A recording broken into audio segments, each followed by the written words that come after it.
De ponghouder van de Roomse parochie op het Ameland wordt vertocht van het achteroordrukken van een groot geldbedrag. Het zou gaan om een bedrag van tussen de 35 en 40.000 euro. De ponghouder is ontslaan. Tjen hem rennen op dit stuit 2 onderzieken, één door de politie en één door het bisdom zelfs.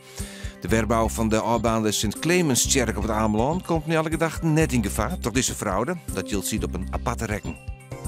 De veiligers en leefbaars in het centrum van Ljouwert scoort maar een 4,4 nog hield hij een dikke onvoldoende. Dat blijkt uit de Veiligheidsindex 2013. Alle weken het warpen van Ljouwert krijgen een rapportcijfer. Dat baseert is op objectieve cijfers van de politie en subjectieve van een enquête onder de wiekbewoners. Voor het generaal scoorde Ljouwert een 7,2 en dat wie hetzelfde rapportcijfer als Vliedenier. De kans is groot dat de replica van het oude VOC-schip Prins Willem sloopt wordt. Dat zei de eigenaar Jelle Talsma uit Ljouwert. Talsma kocht 4 wielen, het verbrande casco oer van Libema uit Den Helder.